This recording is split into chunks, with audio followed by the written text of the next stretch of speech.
and cable outages and trees down. The meeting's going to be obviously through Microsoft Teams. I didn't see anybody from the outside on. Did you, Mike? I do not see anybody outside of our commissioners and staff here. Okay. And we've started the recording of the meeting. So I'd like to go ahead and call it to order. Rita, can you do a roll call for me? Sure. Chair Gano, I'm here. Vice Chair Ellis, Here. Commissioner Hall, Here. Commissioner Bottenberg, Present. Commissioner Nishioka, Here. and Commissioner Mir. Here. Great. We have a quorum. Everybody's here. Glad to see you. And we can go ahead and open with the Pledge of Allegiance. Mike, do you have a flag? Yes, I do. Give me one moment. No problem. I'd like to thank everybody for carrying on without me during these last few meetings. The remodel's done, life is good, and I'm retiring. Well, wonderful. Yeah. So would you join me with the Pledge of Allegiance, please?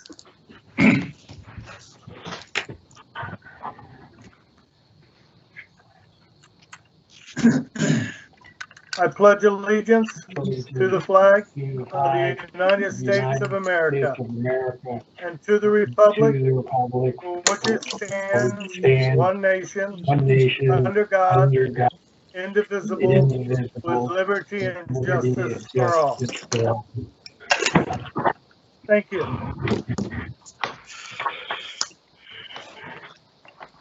So has everybody had a chance to review the agenda? Yep. Can I Yes. accept the motion? Do I have a second? If you didn't get me, I'm a second or first, whatever. Do what to where? You're the first or second, Joyce.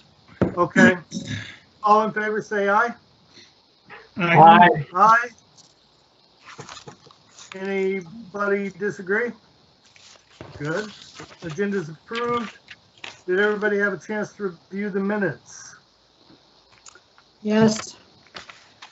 Motion to accept? So moved. Do I hear a second? Second. Thank you. All in favor, say aye. Aye. Aye. Opposed?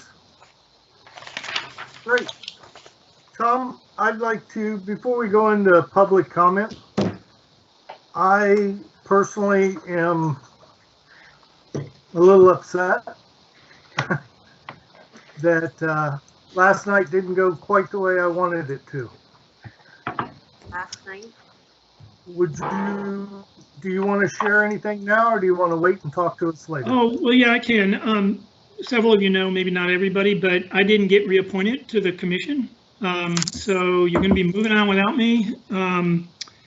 You know, the comments I would add is that it's the council's right to make these decisions, and new blood and new perspectives are always of value. You all got me darn excited the last couple months about what the next year or two and the runway that we had in front of us could look like. And so I'm disappointed, but frankly not that surprised. These things happen. Had a good run, was involved in a task force. Now the commission, my term is up, and you know, the reality is that there's some great work, and I'm assuming the folks that are coming on will have another, you know, some more to add, deep background in human services. But the most important thing I want to emphasize is it's been a pleasure working with everyone here, and you know, together I think we've done some cool stuff for the community. Hasn't been easy. We've had to unsettle the apple cart sometimes to push, and I would just encourage everybody to keep doing that. And then I will continue working the community. I'm intrigued about, you know, maybe separately, if anyone has any ideas of what that might look like. I'm still the chair of the food bank, but I'm committed to the community. This has been good, meaningful work. Disappointed on last night, but you know, that's their right. So they've gone a different direction. And that's all I have to say. So, Tom, Well, I Tom- I hope you stay Messina? connected to the seniors. Tom, I just wanted to thank you for your contributions to the commission. You have been a wonderful colleague, but I think you have also really pushed our thinking. You've been extremely thoughtful in your approach, and I really appreciated your commitment to the commission over the last few years. So thank you so much. Thank you so much for your contributions. Thank you. That's very nice. And I personally think you've been a great leader and a mentor to me as well. And your input and involvement in this commission, it's like, well, like most of us, it was part of your life. And I'm going to miss that. And I hope you don't mind me contacting you throughout the rest of the year to say, hey, here's what we're thinking about. What do you think about it? And Sure. because you are plugged into things and you are plugged into the community, and I appreciate your input, and I'm going to miss you a lot. Thank you. Whatever, I really whatever am. I can do to help.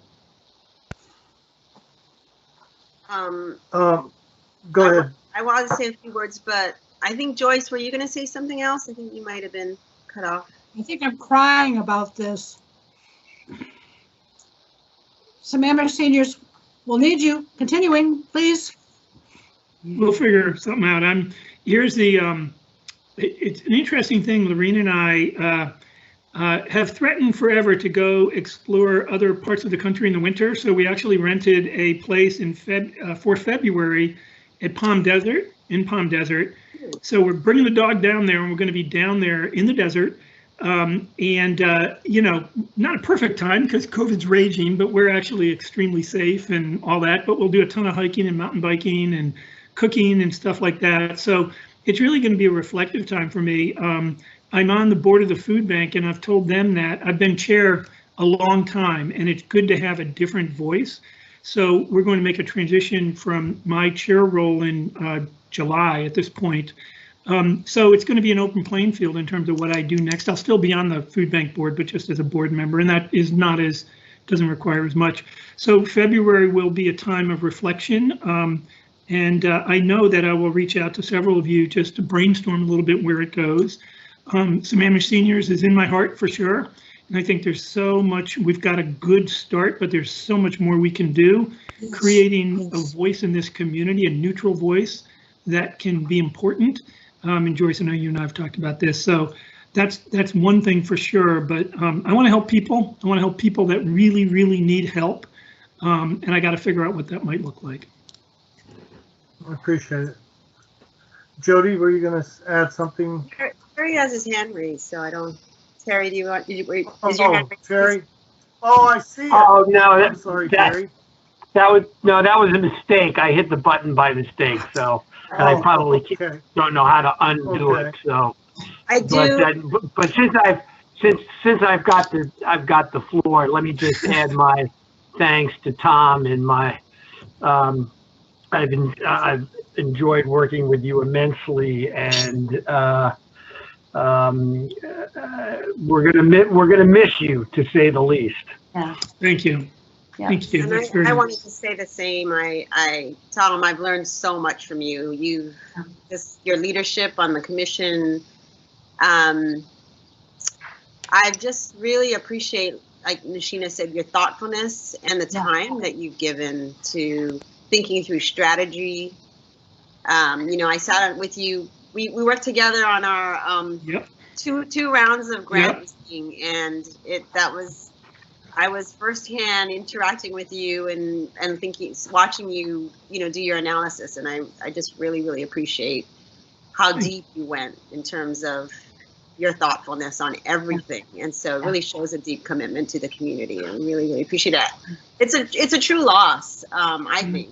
I appreciate new blood, but you have really been our leader, and Stan's done a great job this year, but previous, and Tom's it. I'm sorry. I appreciate you saying I did a good job, but you know what? Tom's been the backbone of this commission.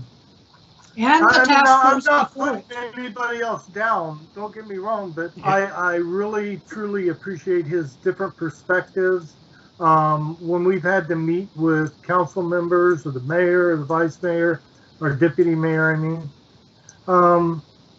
it's been very rewarding. And everybody on this commission has a great input and different perspective. And anytime we lose anyone, it's going to suck. I miss CJ, I mean, and his input. And, you know, we're all going to meet our time, right? Yeah, But well, I just- thank you, everybody. I wish it wasn't yours, that's all. Yeah. Well, and, you know, there will be other times, and I'm certain we'll have other points of contact. And now it's time for, you know, I mean, you guys are phenomenal, and you'll figure out a way forward with the new people. So, but won't be the last you hear from me, that's for sure. But it truly has been a pleasure. I want to take this moment to say it's been a pleasure. I think we've created something that is unique among commissions and was still evolving. So I just want to thank you for your partnership and your kind words. And I'm not someone that talks a lot about myself a whole lot, so. Well, we appreciate But it. your work does the talking, Tom. Yeah. Thank you. Thank you. Well, I certainly appreciate the 5 years we've worked together with community service with the city. I mean, we go back to the task force before, and your leadership there was Yeah. very, very important for us moving into the commission. Well, and it's What hard you've to done believe with that the commission time. is phenomenal. I remember, not to cut you off, but I remember when we first got the grants, we all got into it. We were like, what is this? And all of a sudden, boom, a big stack of grants, and we figured out how to divvy it up. And then we were like, hey, there could be something more here. And what's cool about this is it's still evolving. And last meeting, we talked about next steps, and that's probably what we'll be talking about a little bit more tonight, reviewing that. But it's an open playing field in terms of what you guys want to make of this commission, engaging with the council for sure, probably even more than we have actually, because it's important to have that connectivity. But the community needs this work and beyond. And, you know, I'm going to remain committed to the community. We'll see where that shows up. But thank you for reminding me, Joyce, that 5 years is quite a while. Yes. Yeah, it's a big hunk of your life. Well, thank you. And now we can open up to public comment. So public comment, if there's written comment via email. Mike, did we get any emails? We did not, Chair. Okay, and I noticed Rich signed in. Is this our new member? I am not sure. Okay. We could ask if he is. Rich Benak. I just saw that it was listed that you guys are on. If this is private, I'm more than happy to leave. No, Rich, this is a public meeting. You're more than welcome to stay, and we're actually just at public comment right now. So if you would like to say something, you do have 3 minutes to do so. Sure. I don't have anything prepared, but I just wanted to say, I definitely look forward to working with you folks. I mean, I've heard great things about you. Been trying to do this. And Tom, like I said, I know you have an amazing reputation in this, and I just really hope I can learn to be as an effective leader as you. And I can only bring my passion for improving the social services to Sammamish. So thank you, and I look forward to working with you. Thank you. And Rich, Well, if there's welcome to the team. If there's anything I can do to help as you get up to speed, I'd certainly be open to that. Welcome, Rich. We are happy to have a new member. Now, is there any other? That's the only one that I saw, and we didn't have anything written. So I guess we're going to move on to old business. Can we get a staff update, please? How about our guest? Who's our guest? That was Richard. Is that right? Thought he Was was there Rich. anyone else?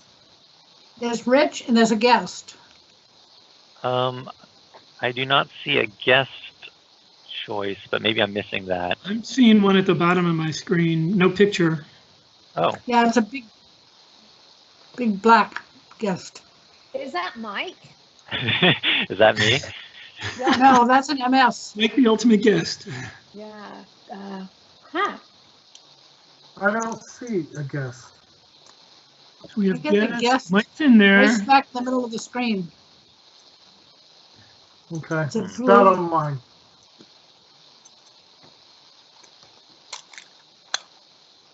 Okay, that was the only input we had, so let's go to our staff update. Okay. Is that Good Rita or Mike? That's myself. Good evening, All right. Good evening. Yes.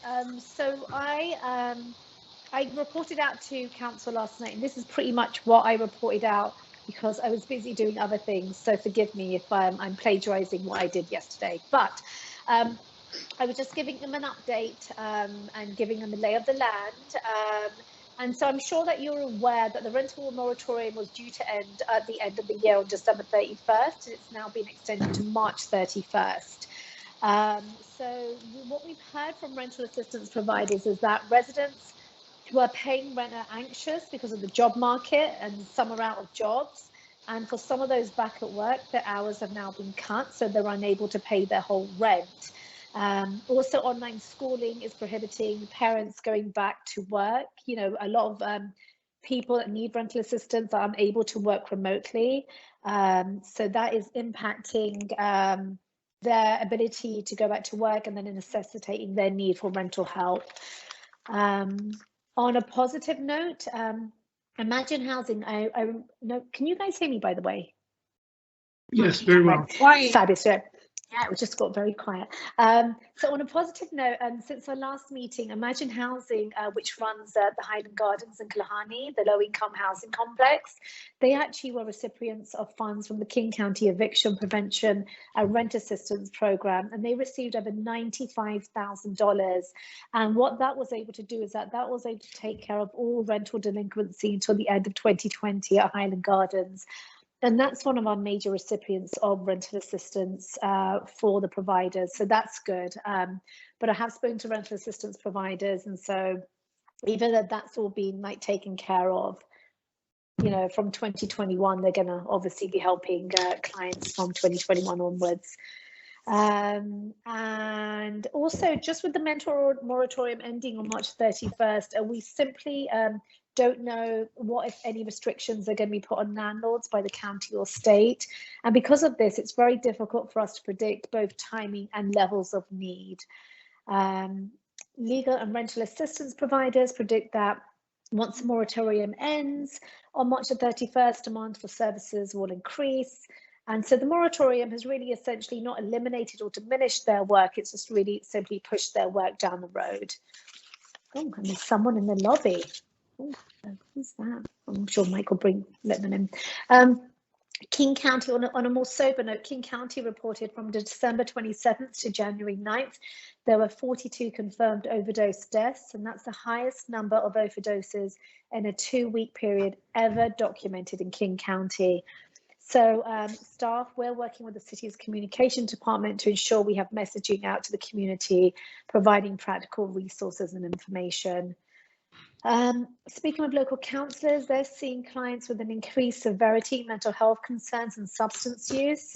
And parents are also stressed, trying to find the best ways to help their kids cope with them adjusting to online schooling.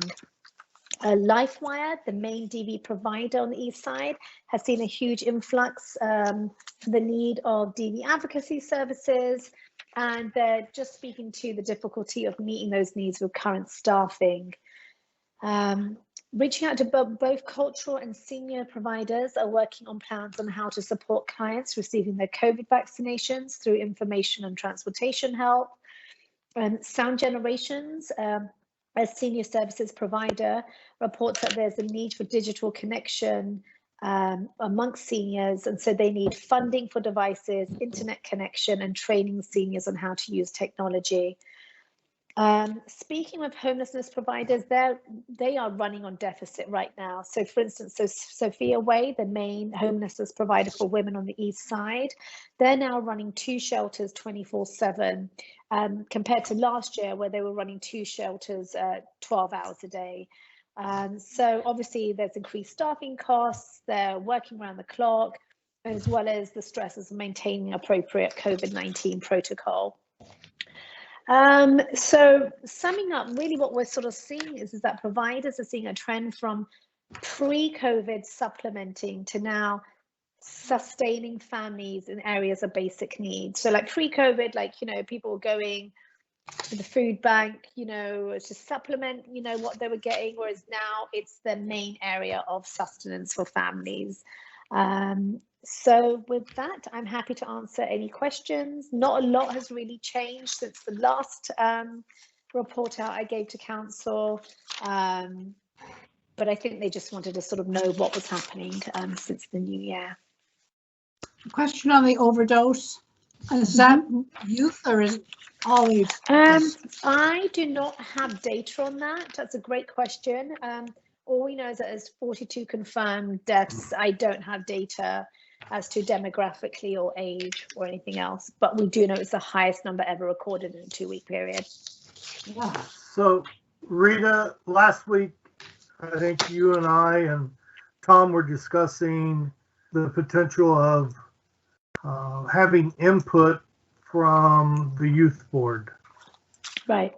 Directly Yep. to us, because, you know, youth mental wellness was one of our issues, and it's nice to get it through, you know, our service providers, but if we could get the issues and feedback directly from the youth, I think it would benefit us. Right. I mean, we can work on maybe having this is up to the commission, perhaps having something like a joint study session or something along those lines. You know, we can always set that up as well. Oh, and also I want to add something else to the staff report, and this is on a personal note. Okay. It was an inauguration day today, and I feel like as a woman and as a woman of color, it was very powerful to me, and yeah, I just wanted to share that, and I felt very included. And I will say for 4 years, my brown kids have felt othered, and it just felt really nice today to feel like, so. Good. Here, here. Good. You know what I particularly liked? I loved when she took her oath of office. She just was strong and proud and present and right there. I mean, that's a symbol, and that's, you could see all kinds of little girls all over just, I want to do that. That was a nice moment, I thought. Talk about inclusivity, right? We Yep. talk as a human services, it's all about equity and inclusivity. And that there was a beautiful example. Well said. Yeah, well said. I love the poet. I thought that Oh, young woman was wonderful. amazing. Yes. She Amazing. upstaged Lady Gaga and J-Lo. I mean, seriously, how is that possible, I right? know, in her presence, Did they say And what she's how old 20, she and was? she's 22. 22. Amazing. Yeah, it was impressive. And I'm looking forward, I mean, the president and the vice president can't hear us, but congratulations, and I'm looking forward to it. We'll see where we go. Hopefully we'll reunite and move forward, right? Unity. Yep, that was part of the address from the president today. Accountability first, and then unity. Because otherwise it's just words. You That's got my personal, you know, yeah. So, since we're dealing with accountability and unity and moving forward, let's look at our new work plan for 2021. Of course, I wasn't here to help a lot. So, does everybody have the calendar in front of them? Yes. Stan, can I make a suggestion? Yeah. What I was thinking we were going to do is, so those that were here in December had a good, vibrant discussion about observations, the way forward, and possible next steps. And then I had sent out a summary of that. And my thought was we could take some time on that and then go to the calendar if it makes sense. but I really wanted to review and kind of make sure we captured. And then here, obviously, you weren't here, for instance, here builds and kind of potential next steps, if that makes sense. I didn't want to. It is. I discussed this with Mike, and I just thought we'd glance at the calendar, see if there's any changes that we definitely had to make. But Mike has got your notes, and he said he could pull them up for us so we could all share it if we didn't have our copy with us. Would you like me to do that right now, Chair? Yeah, let's go ahead and do it now.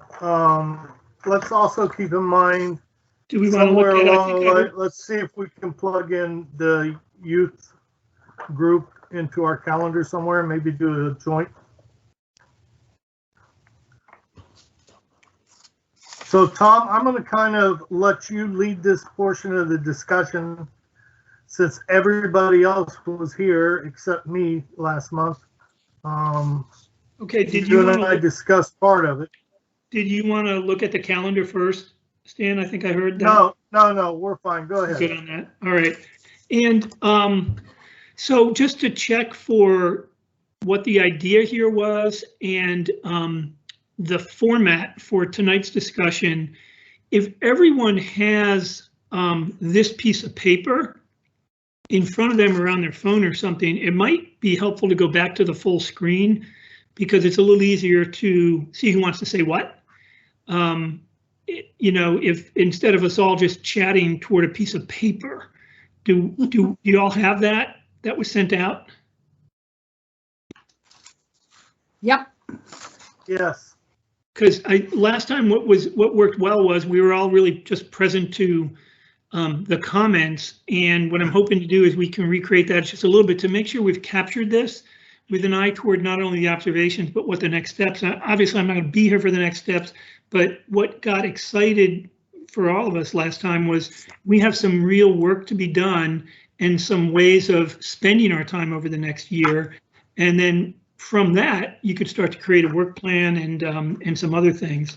So if you all are in agreement, we could quickly walk down that. I can lead the discussion, but I'll have a light touch because I really want to make sure we're capturing everything. I also want to say thanks to Mike. He pulled some great notes together last time. It was super helpful. I was looking at my scratch notes, and it's like when you go do this a week later, you're like, what in God's name was I thinking of when I wrote that? So there will be one or two words in here that probably aren't understandable that I will ask whoever said that if they can remember.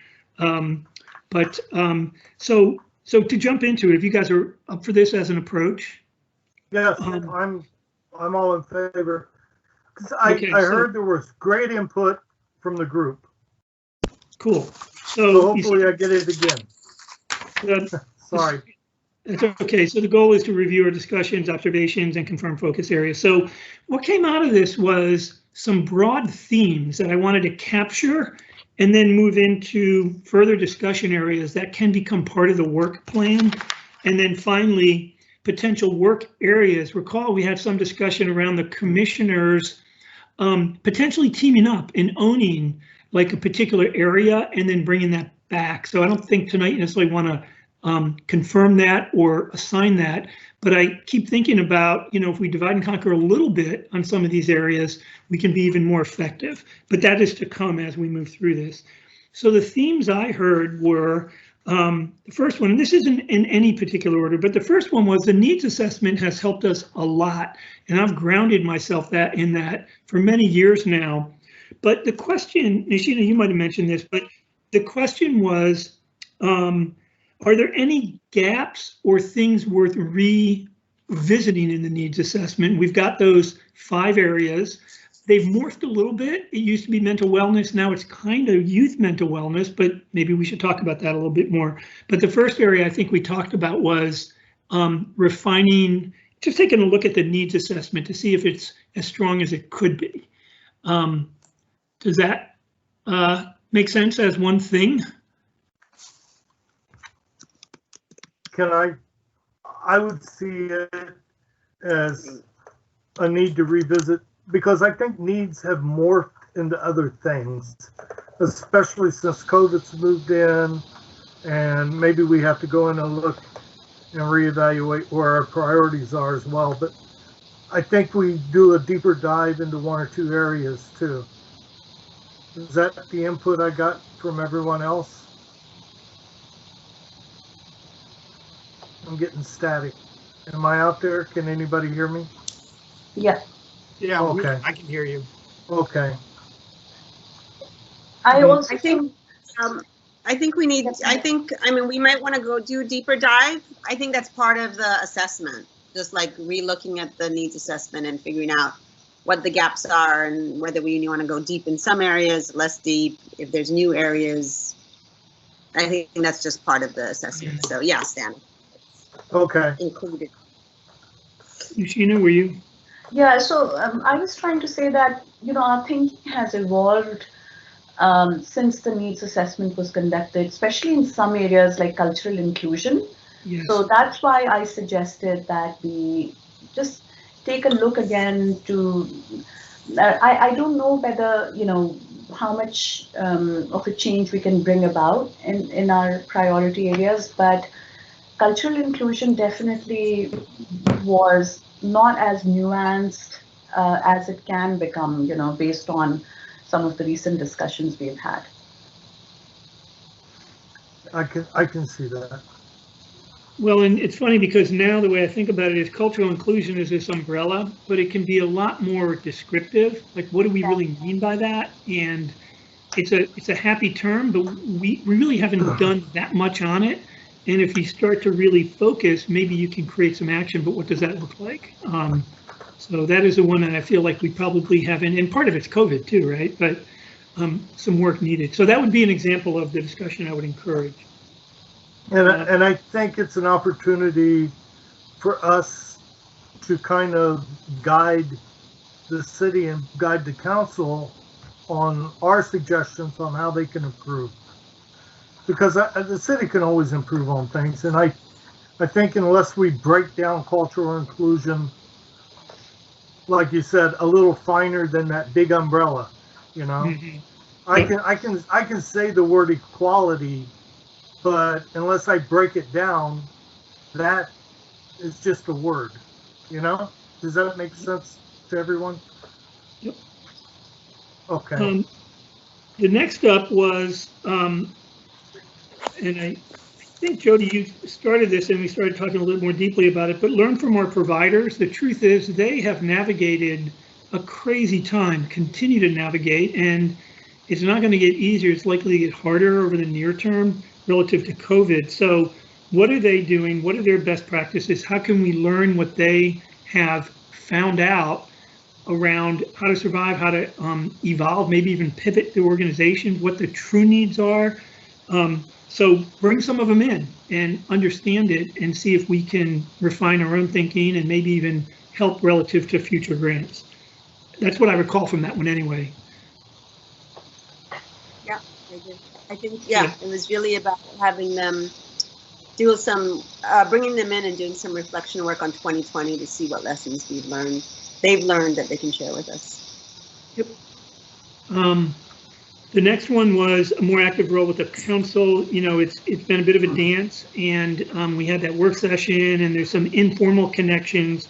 If life was perfect, we'd all go out to Starbucks with them and chat and really better understand their own biases around what they hope this commission will accomplish, which is not to say we should just take marching orders for the heck of it. We have to have our own perspective, but I feel like there's more connectivity to be gained if they're willing to.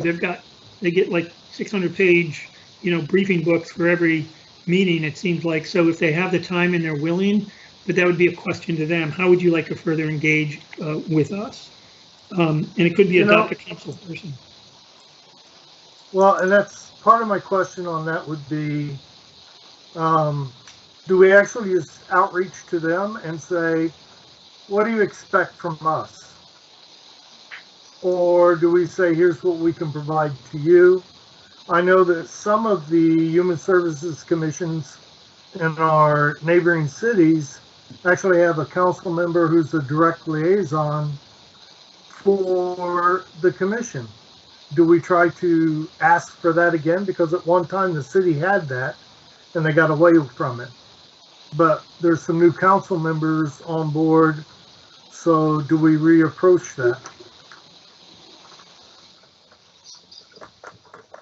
Well, and there's pros and cons. Does I know we anybody talked think a about that. liaison? The Oh, go ahead. the issue can be if you have a liaison, the rest of the council doesn't as broadly engage. But the positive of a liaison is you have a tether of sorts. So to me, that's worth kicking around. And my bias is to bring something to them rather than ask them what they want, because it's our job to go broader and deeper. And we shouldn't just want to just march to a stance or a tune that they just don't have the time we do. So we would help them by saying, here's what we're thinking, how's this fit in? And then together refine it. So I'd bring something to them rather than, and then that leads to the next one where, you know, this charter, you read it, and I actually read it pretty deeply when we wrote that note about why it made sense to talk about white fragility, because there are about 6 platforms within it. It's very broad. One idea is to do an assessment of how we're doing against that and just ask ourselves, are there any obvious gaps that we should be going after? And maybe that links to the needs assessment too. But the charter is really pretty cool and broad and thoughtful, and it probably makes sense to bring it forward and just reflect on it a little bit more.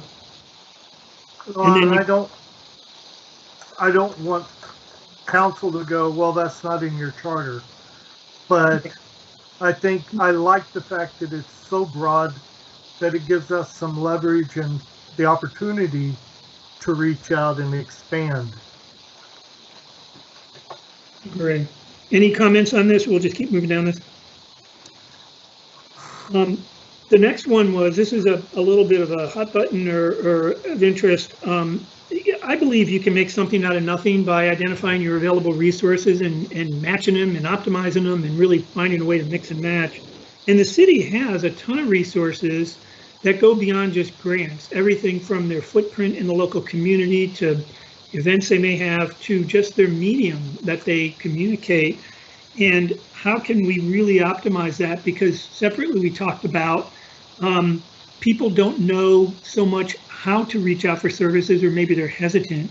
So it'd be kind of cool to do an audit of city resources and understand how they can be brought to bear for human services. And again, it doesn't have to be incremental spend, but it could be meeting with the communications person and say, what do you got? Here's what we'd like to communicate. And if there is a communication plan, get worked into that, just as an example. And again, that's making something out of nothing, but it could have a real impact. I'll finish down this. The reality is this pandemic is not going away, and the question becomes, what are those longer term needs? Now, some of this will come out when we talk to service providers, you talk to service providers, but what are those true needs? And Rita had touched on this too. I actually think people are under more financial strain than maybe we appreciate, because everybody wants to hide it, but the longer this goes on, unemployment is high. Or domestic violence, like, is that more under the surface than we know? I think it is. And how could we address that in some way? The next one was really like this idea. We talked about insecurity and this notion of hidden insecurity, which kind of goes to all aspects of our various platforms: housing insecurity, food insecurity, mental wellness insecurity. And maybe that is the banner. Maybe that gets worked more completely into the needs assessment about really we're here to address, you know, Rita used the term equity and inclusivity, but maybe it's about trying to address that hidden insecurity that's in the community. And how do you, if someone's willing, how do you ferret it out and address it? So in a second, I'm going to pause and just say, am I missing anything here? Love the idea of commissioner teams combining, not unlike we did the grants. You can work together and create expertise that you can bring back to the group, not unlike what Rita does with the here and now. Well, maybe that's something you might want to break up into groups to optimize the effectiveness. Also, like the idea that came up was like, we were put on this thing because we have expertise and we have connections and relationships, but that only goes so far in terms of influence. What if we actually created a community advisory committee that we'd meet with quarterly just to hear what's on their minds in a more formal way? Because particularly now, COVID, I don't know, everybody's at home. But is there an opportunity, maybe that's actually where you could work in a youth component? Talked about that. And then finally, the notion was, another one, a hot button for me, but 2021 should be about, yes, learning, but action. What action and what tangible results are coming out of this thing, as opposed to just learning for the sake of learning. Those were the primary themes. Was there anything missing from what you guys recollect about, or would you like to add on now based on, you know, this review? Well, I would like to see us, you know, in the first few months, come up with a real action plan on what we intend to do and bring back to the city and where we want to focus, because, you know, granted it's another learning year kind of thing, but I think we can take on more than what we've been doing. I mean, it's nice we're learning, and it's nice that we do the grant process. I mean, those are very important things, but I'd like to see us be able to take something back to council and the community and say, here's where we need to focus, here's how we can make it happen. Is that kind of what you guys are expecting this year or not? Yes, that was very much the spirit last time. Okay. From the point of view of the seniors, yes. Yeah, I agree. So any other, we can just move to the next, which is, again, this is a review, but discussion. So those were the themes. Those are the things that, like, that's on my mind as I go into the year. Discussion would be, you know, we've done great work and we've read a lot of grants and we've debated and we've maybe even had some spirited discussion. But my question is, do we really know what the true needs of this community are? And how, now this links potentially to the needs assessment, but how do we know what we're seeing is really what's needed? How do you identify emerging issues, which is part of our charter? And then how do we address that insecurity in the community? And it's about going deeper to make sure we're really addressing. And we may find that by going deeper, you may cast off a couple things and say this year is going to be 2 things focused. But I keep on asking, we're doing good stuff, but how do we know it's making an impact as much as it could? That's a question. And we talked about this, and Nishina had a great example, but, you know, I see this on the food bank all the time. It's like, I know people need food and clothing and they're hesitant. I actually engaged in Facebook with a gentleman recently that said, hey, I'm just asking for help. Got 2 young kids, single dad. Everybody jumped in, but they tried to help, but they didn't systemically solve what he was up against. So he and I spent a fair amount of time on the phone. I was able to connect him into both the food bank, but also some social services.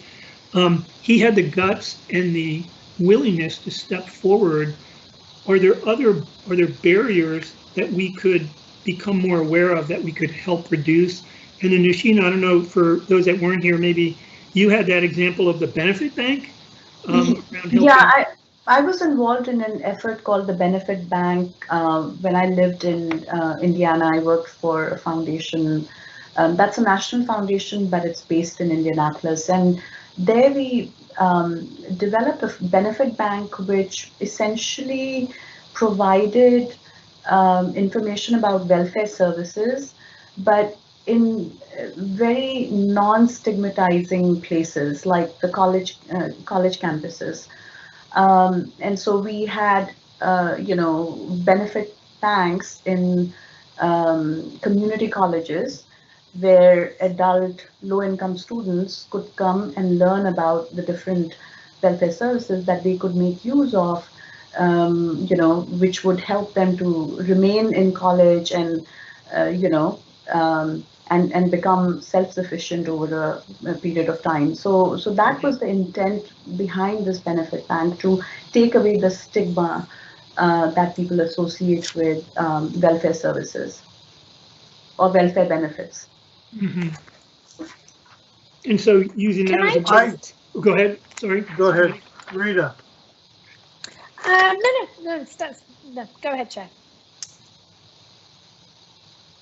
what I was going to add was, we've discussed it in the past, and I still think it's a big issue that we need to address, is the city needs to improve the communication on what's available in the communities to the citizens. If I at least increase your awareness, I found out when I was working with the homeless, you just show up and you tell them what's available. You show up and you tell them what's available. And after a while, the trust is there. And when they finally decide they want to work on their need, they know where to go. But if you don't get the word out, people don't know where to turn, and people don't feel comfortable asking for help. The hardest thing in the world is to say, you know what? I don't make enough money to help my family. I feel like a failure. I've been there before, guys. I was in the military raising 2 little girls. Do you know how hard it was for me to ask for help when I needed it? It was really hard. And unless we get the word out to the community, they're not even going to know where to look when they do finally reach the point where they're willing to ask for help. So we got to improve our communication. Can I just add to that, Chair? We are also dealing with a demographic that is not used to asking for help. And I think with COVID and the impact, we're now going to have people that have never traditionally asked for help needing help. And so how do we destigmatize that? And Mike and I were just sort of brainstorming, just having a chat one day, and obviously this is your commission, your work plan, but just having communication, absolutely, Chair, about resources, but also destigmatizing and making something along the lines, asking for help doesn't make you weak, or we all need help sometimes, or just so that people can see themselves in that. And so anyway, that was just a thought that just, we could discuss. So for sure. Well, and I agree. We had that discussion about mental health at one time. It's hard for people to ask for help in the mental health community because they don't want to be classified as somebody that has big problems and things like that. Sometimes it's just the little things we need help with. But yeah, I agree. And I don't know how we get the word out. I love the idea of having a benefits bank or something like that so people know where to turn to. It's just a matter of getting the word out. And, do we help build a plan for the city, to get with their communications director to get it out in the newsletters? Is it posters in different areas? People still go to the grocery store even though we're locked down. I don't know. It's just something to think about. Do we kind of have a consensus on this or not? I would add partly that, getting the word out about what? All of the services that our partners give? I'm almost thinking that we think about funding the organizations that we fund at a higher level, asking them the question about, are they part of the community? Are they showing up, Stan? Like you said, you keep showing up so that you build trust, right? And so that you're there, that you're always there when someone does need help. They may not need help or might not be ready to accept help or be ready to ask for help the first time they see you, but if they see you showing up every time. Now, we as a commission can't be going to all these community meetings for the food bank and for the, for St. Vincent de Paul and all of these, but they should be doing that in the community. They need to be building trust with all the communities. And so that's a question that we need to ask when we fund them is, are you reaching out to these communities? Are you part of the communities that you serve? Are your board members and your staff reflect the people that you serve? That, to me, that's one, it's a systemic question that we as a small commission of 7 people or whatever we are, that we can't be doing that work. That's not our job. to be doing outreach for all of these organizations. That's like if Right. that was if we were going to try and do that for them, we do a sorry job, right? Because we can't be out there where we need to be. So they need to be doing that. And so that's a question that we want to push our providers to make sure that they are part of the community, that they're just not, you know, a provider that's coming to, you know, a Seattle provider that's doing something, providing some services and hope with a little office here, or they come in once a month to a community meeting or once a year or whatever it is, and think that Sammamish residents are going to go get help in Seattle. Like, I mean, that's a terrible example because that's not anything, but that's an example of what's not effective. Mm-hmm. And we want to push to make sure that the organizations we are funding are really part of the community. The Issaquah Food Bank is part of the Issaquah community.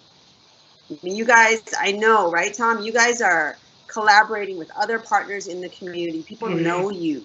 You're there.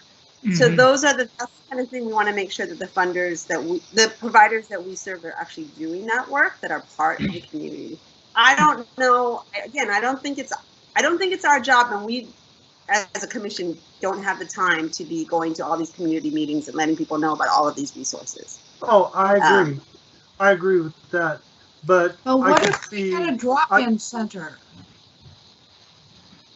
A drop-in center, such as the Together Center in Redmond, where people know that they can just stop on by, whether it's just the little front room in the library or in the YMCA or the City Hall or someplace like that, where we have the information to be able to give to people who could just drop by. Since we're not communicating outward, we could pull people inward to help So them. like a resource and referral center for our hotline, is that what you're thinking? Your words were garbled here. I'm sorry. I'm sorry, like a resource and referral person who sits there and is just there every time someone comes up to answer questions. They say, oh, I need help with this. Where do I go for this? Like having a staff person. We don't have that at the city. We don't have someone who staffs. We do. There's in Redmond that really covers that kind of. Of course, people in Issaquah know to call the Issaquah Food and Clothing Bank to be able to tell them wherever to go, because there's a coordination there.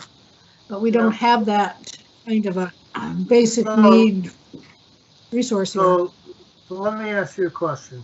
Would it be beneficial, since the city's investing community money on all these grants and to the service providers, to get the word out through their newsletter, through their email, their daily email or weekly email that they put out, and have something on the website to let the community know, here's what's available to you?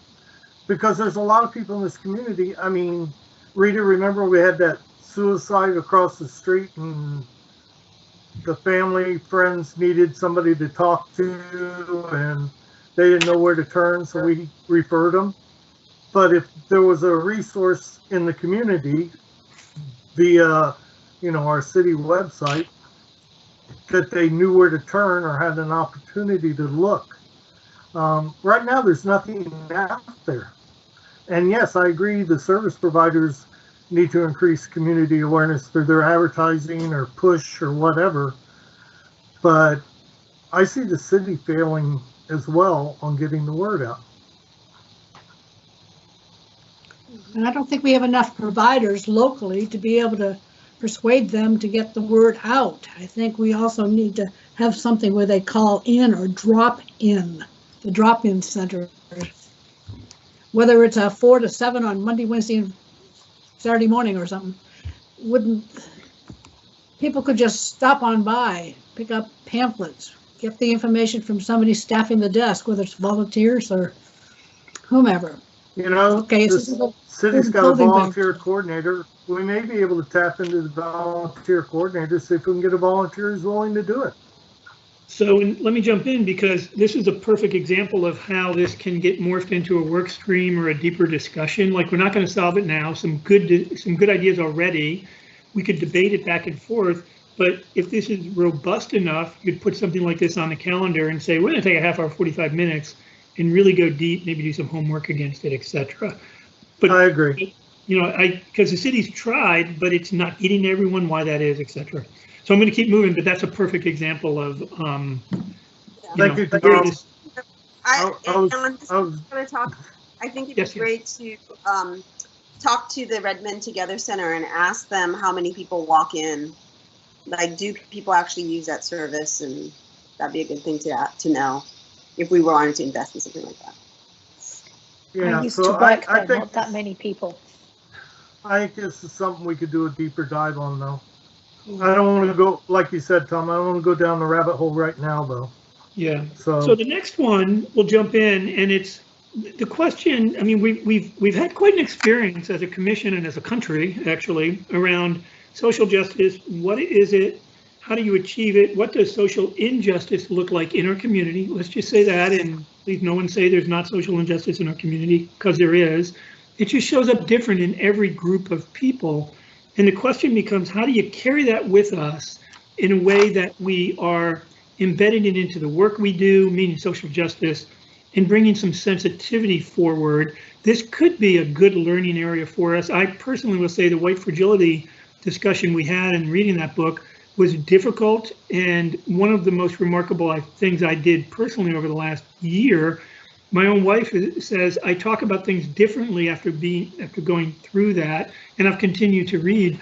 But it's a kind of an area of challenge that's sensitive, but yet as a group, how do we make sure we are looking at everything through a social justice lens? Because if not us, who? I mean, it's rampant problem in our community everywhere. You know, look to the Capitol a couple weeks ago as an example, or anywhere. And my thing is, we need to be more present to it, or it really won't get embedded in the work we're doing. So please discuss. You know, you all know me.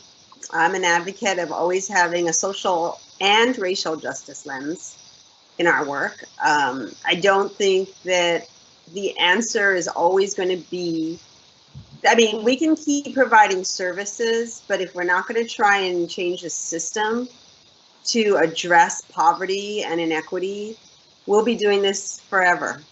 And our dollars will just be going to the number of people that we can give food to or whatever, instead of changing the system to make it so that folks don't need it anymore.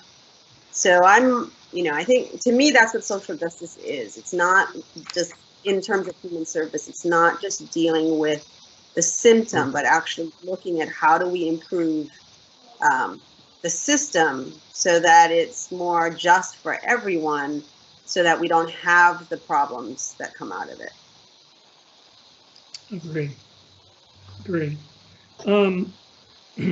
So I'm going to skip over the next one and come back to it in a second, because it's kind of the culmination.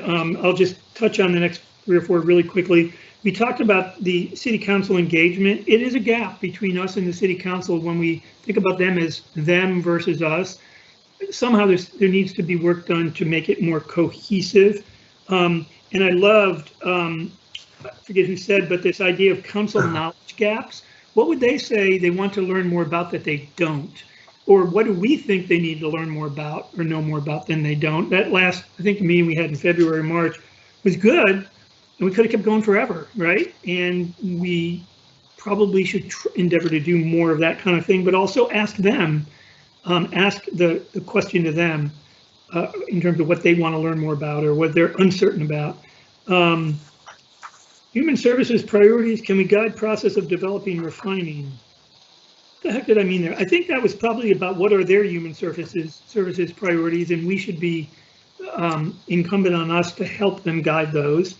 And then the whole notion of trust. You know, I believe trust is built through shared experiences, and we've had some experiences with them, but not a lot. So you'd have to say the trust is there, sort of, but it's not as integrated as it could be moving forward. Anything else on the council before I touch on these last couple?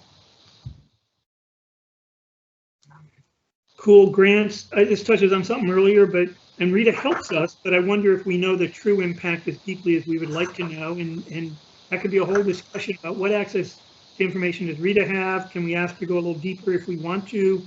And then I have this image, I have a dream, which is connecting service providers to help create leverage across their systems too.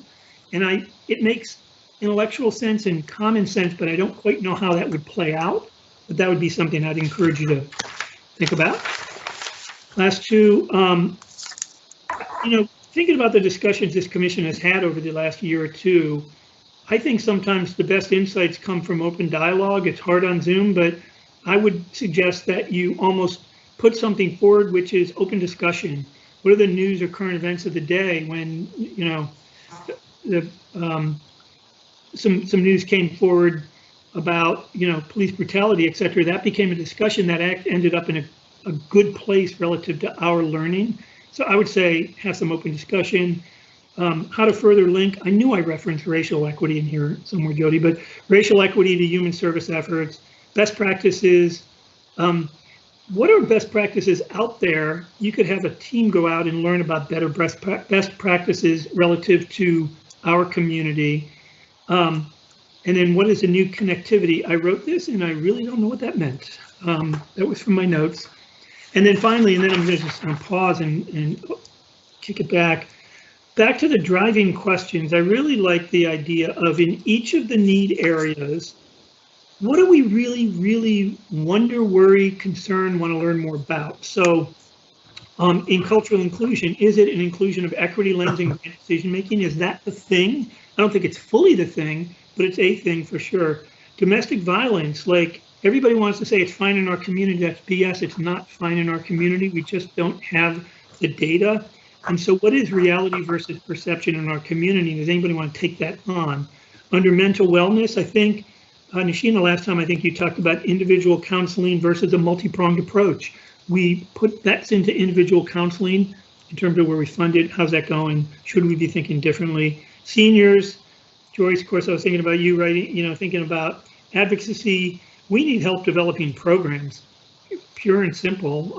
It's a lot of, goodwill and volunteer time and effort and all that, but it could be so much bigger in this community. 12% of Sammamish residents are 65 and older, 65 and older, 60, anyway, 8,400 residents, and there's very little done for them.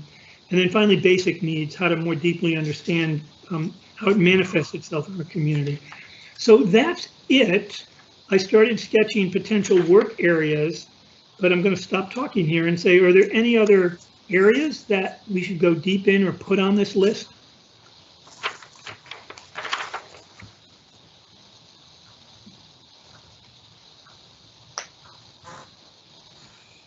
Anything missing, like, oh, I expected to hear about that, or even that's nice to talk about, but not something we think we should take on right now? My question to you, Tom, would be in the area where you're talking about connecting service providers for leveraging synergy. Is that like putting the food bank, trying to link them up with, I don't know, a housing project or something like that? Is that what you're thinking in that? Yeah, I mean, so what would happen, and Rita would both have knowledge already, but be able to weigh in, but I just believe there's resources being brought to bear in our community, and are we optimizing them? And can this commission find a way to create more impact by connecting the dots? I mean, the food bank, I can tell you, put a caseworker on staff, and when somebody comes to the food bank, the first person that Rebecca does is say, let's talk about what's going on in your life, and is able to really, really help that person navigate the social services. Could we help activate that role in some way? And is that a discussion we'd like to have? Like, what's the there? Or is it happening already in the community and it's just not worth time or effort? But we're putting a lot of money out there, relatively speaking. You can always use more. But is it as impactful, and can we connect the dots more? Does that help? A little.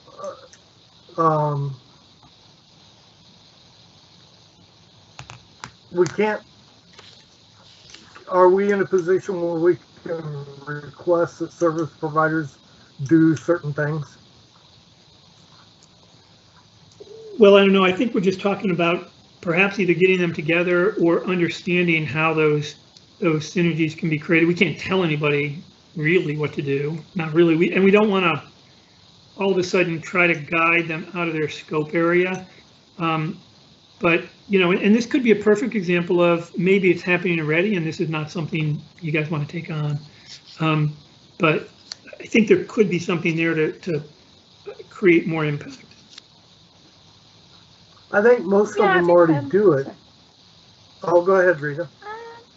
Yeah, I think a great example of that is, for instance, so when I look at demographic data, I notice that Eastside Friends of Seniors really don't serve anyone other than white Caucasian clients. And so, and then I understand that because they've always traditionally done that, and you would only have like your networks as you've always set them up. So, you know, I had coffee with Linda in the coffee days. I miss those days, and just sort of said, hey, listen, you know what? Have you tried to connect to other communities? And she didn't know how, and which is fine. And so then I was able to connect her with CISC and IAWW to be like, hey, listen, you know, you guys need to talk. And so I think, you know, I think as staff we kind of do that, like, but that's just an intuitive thing. But I don't know if as a commission you want to do that. I don't know, but I think we kind of do that. And I think that tends to happen in mainstream or traditional orgs that aren't connected to other parts of the community. So it could be it's not needed. It was something we discussed, but and then just to finalize, if I were to say, hey, what are work areas based on what I heard and we discussed, you could have a group, 2 commissioners. These are just examples. 2 commissioners that say, let's team up and identify new or emerging needs in our community. What would we do that? How would we do that? Etc. One, we talked about this earlier. Another group could say, let's try and understand and create a work plan around capitalize on available human services resources. The third might be best practices from other communities. The fourth could be activating council interaction and engagement.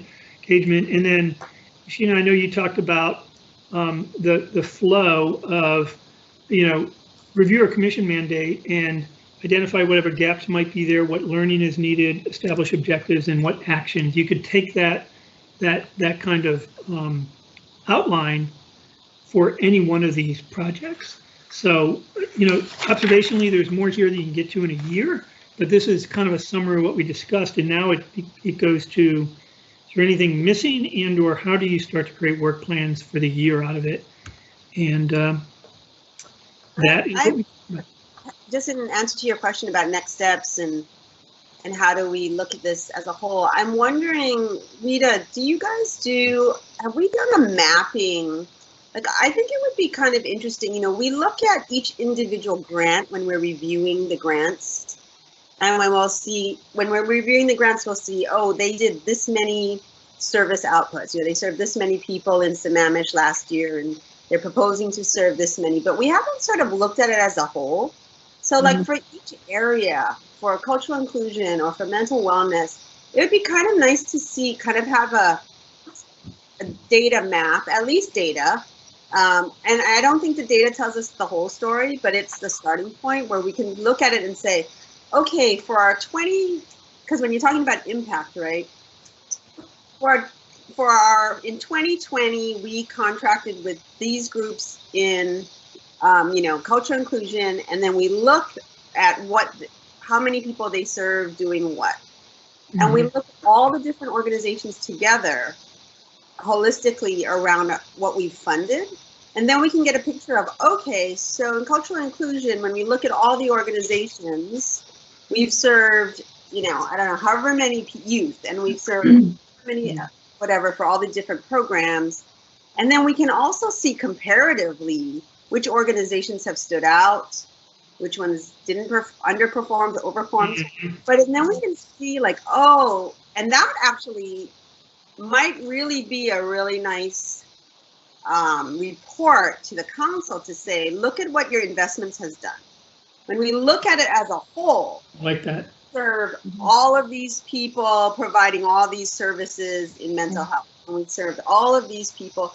And I would love to see a breakdown of demographics as well, because that'll also tell us a different part of the story in terms of equity and distribution of resources across the community. But it would be interesting to see that mapping because, like I said, we've seen the numbers individually looking at one organization from year to year and look at the grants, but we haven't, not that I know of, have we looked at totality in terms of a holistic picture, the impact in each of these areas? And then even comparative to that, we can look at cultural inclusion. We've served, 500 people. Domestic violence, we've served 20 people. Basic needs, we've served 1,000 people. Like, I'd be curious to see which area we might have had. And again, data only tells us so much. So we also have to be careful that, like, counting the number of people that came to the food bank is very different than how many families we saved from domestic violence, right? Right. Like, Right. Versus breath. But Yeah. it's so interesting to do that analysis. I mean, I don't know. I'm just thinking, because Yes, that and- can inform the impact question a little bit, at least. So that would be No, I really was easy looking- to do, as in demographically, but not, as you say, not all service units are created equally. Right. But like, I have end of year data, and I can easily, for the next meeting, just say this is how much in culture. So I can give you hard, broad numbers as to number of residents have been served in each of the areas. Yeah. And what were they served to? I kind of be like, in mental health, we serve, X amount of youth, we serve X amount of above. Just because. Let me tell you what I did for the grant sources there. What? Because when CJ and I were meeting last spring, I took all of the 80 grants and I had the 2019 counts of Sammamish people and the 2021 anticipated count. And I used them within Rotary because we were wanting to help where there were at least 50 Sammamish residents involved. And it helped us to be able to give away about $55,000 in COVID-related funds to these organizations. And it doesn't help as far as the demographics of male, female, and race culture or any of that, but at least it gives the account of the Sammamish accounts as provided by the grant seeker there. And of course, we all know that 2020 is probably a really weird year as far as it probably is nowhere near what 2019 was and 2021 will be because of all of the idiosyncrasies of the COVID virus. Another thing is spreadsheet so you can see what I'm talking about. that'd be beneficial. Another thing I'd like to see is, how many of our service providers are referring out to other service providers and which ones? Well, if I'm continuously referring to the food bank, is the food bank getting the amount of support they need? Because it takes time to answer questions when somebody comes to you as a service provider. The food bank, somebody walks in the door, they're eating up time, which is a resource, which is costing you money just to answer questions. And if it's a referral situation, I wonder, are there shared resources, and is it something that we could tap into? Well, know that Bellevue came up with an intake form that was shared among all of the social services of town. We learned that in one of the meetings that we went to in Bellevue. Yeah, I remember that. I also remember early on with the King County Veterans Levy, we set up teams and actually looked and identified all the service providers in King County that provided services directly to veterans and mapped it out. And there was like 435 service providers. And then we did a breakdown and found out where things crossed. In other words, this one dealt with housing, this one dealt with housing, this one dealt with housing. And we were able to combine it together, at least to be able to look at the types of housing. And that's kind of what we do as service providers. We have, Sophie's place that deals with women. We have some places that only deal with single men, some deal with families.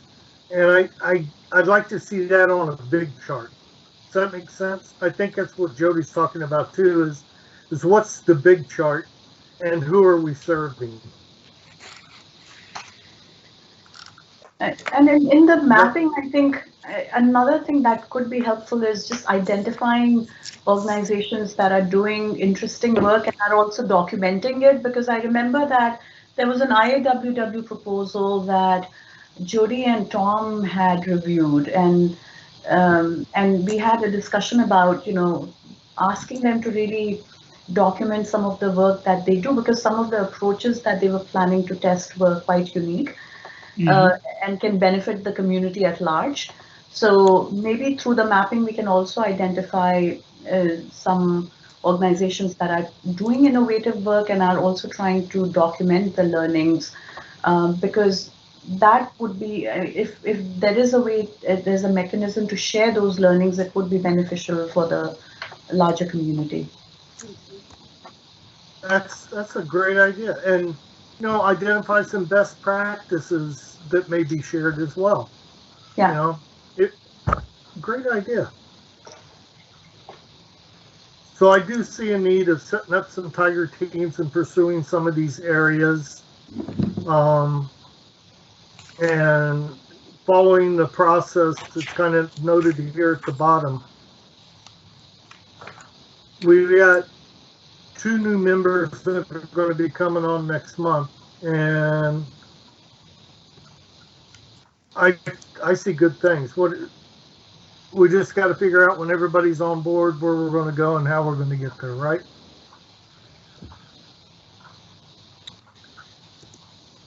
Is that where we're at?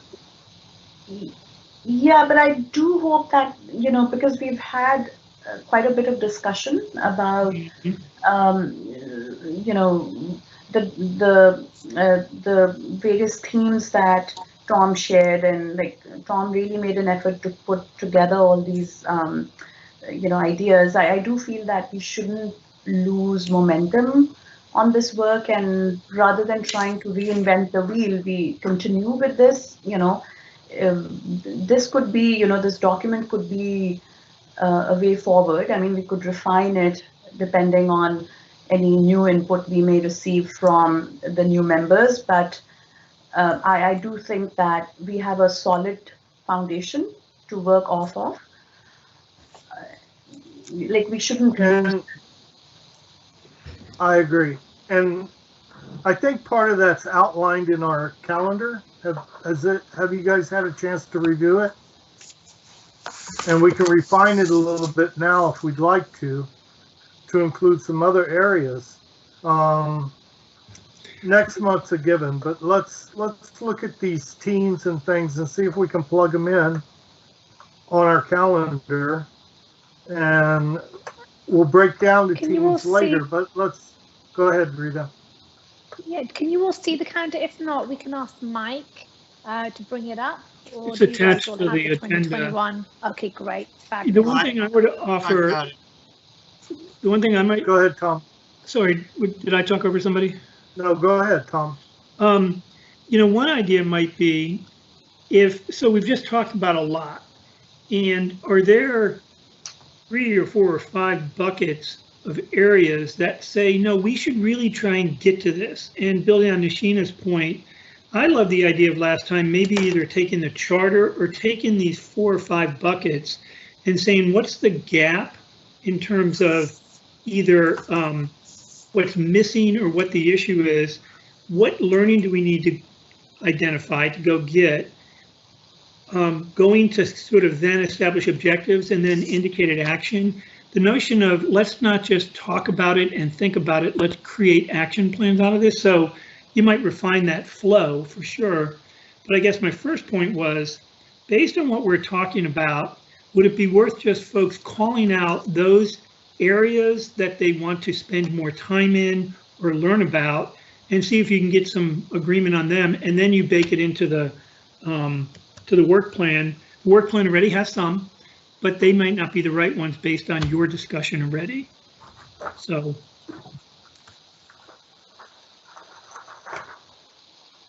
do we just want to do a round robin and tell me what your three major areas that you see that we need to address? Is that the easiest way to do it? Could be. If people are comfortable with that, what I want to do is capture this. I don't want to put any, I don't want to put anybody on the spot, but I think this is an opportunity to start focusing our efforts to build into the work plan next year or this year. Mm-hmm.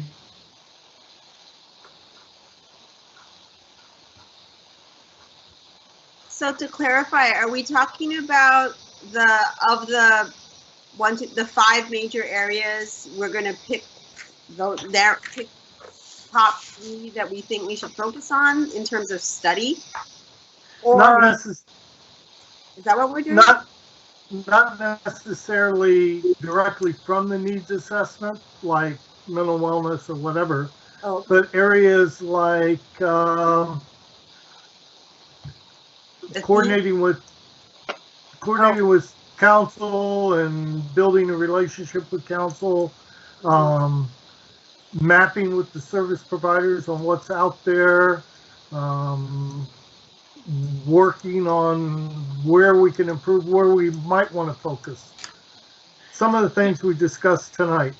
So yeah, building on that, so you could come up with 20 different work stream areas based on what we've talked about last time and tonight.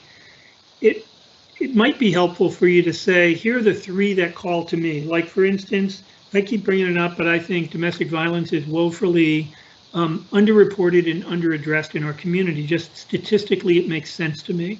So if you would ask me one of the 3, I would probably say I want to learn more about what's happening with domestic violence in our community. I might have 2 more, but there probably are 25 embedded in not only the needs assessment, but this has gone deeper than the needs assessment. There's probably 25 potential work streams, and you can't do 25 things, right? So my thought is, based on the discussion, what are those things like, darn, I really know we need to get to this, or I believe we do, and just, what calls to you, basically, and then from that, you start framing up a work plan for 21. Well, and me personally, I'm looking at cultural inclusion. Are we doing enough? Are we focusing in the right area? We have a lot of cultures in Sammamish. What kind of outreach is going on? I don't know every culture in Sammamish. I don't know, I know what white folk do,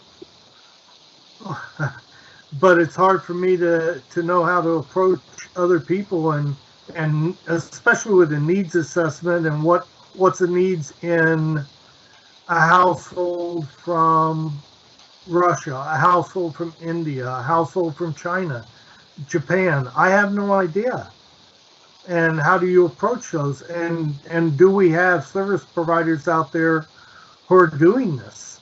Mm-hmm. Or are they just, well, it was like Joyce said, the seniors were just focusing on old white folk like me, and to be able to reach out to other cultures is important. Go ahead, I would Joyce. say those of us who meet on these wisdom cafe conversations, the basic ones, people who are participating are from Japan, the Netherlands, and England. Right. It's really quite intriguing who shows up for these conversations. So it's not just white people like me. No, I should have referred to Rita was talking about the seniors over on the south side of the city, right? And how you referred them to outreach a little more and connected them. And are we dealing with the issues, I guess, on the cultural inclusion side of the house? So that's one of my issues. And we could start calling these out. I know this is a little uncomfortable because we're like, how does this relate to the needs assessment? To me, it goes deeper, but we talked about, here's some ones that could be candidates. COVID emergent issues. What's happening? And as a community, as a human services commission, would someone want to take on, or a group, is this relevant to better understand what's happening around COVID and how it relates to human services? That's one thing. Another thing we talked about was how do we communicate what's available and get people to lean in, as another example. So just trying to come up with these areas of focus that could then be embedded in the work plan. But if anyone has another way of approaching this, please go for it. Well, I picked up as soon as Stan mentioned going round robin and 3 areas. I said, well, what would I be? And so the 3 areas that I identified, sort of overarching areas that I think a lot of what we've talked about tonight can fit into is, for me, it would be community outreach, council relationship, and needs assessment. I really do think that we need to consider what we as a commission can do to act as a focal point for our community. I want to ask the question: if I'm experiencing housing insecurity, and I walk into City Hall. Now, admittedly, I can't walk into City Hall these days, but let's assume that there's a day where I could. What happens? Where do I go? I mean, maybe Rita, that's something you could answer. Are they directed to someone? What happens to that person? Me, anyone. It could be human services. It could be, I'm not the 211, whatever. They always patch through calls to me. I see random people. So yeah, it's when in doubt, call Rita. I mean, like, you know. Okay, so and then, but yeah, and then what do you do? That call comes to you. Yeah, and then I tend to know. I mean, I don't know everything, but I tend to know where I'll call them up or I'll speak with them.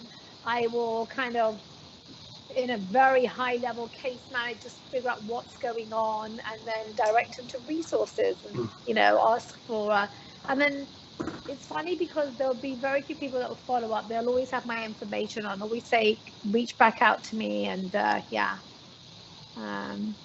So the city knows that anything human, anything related to, I'm not get everything. If they're not quite sure, they put them through to me. So. Yeah, well, what percentage of your time is spent doing that?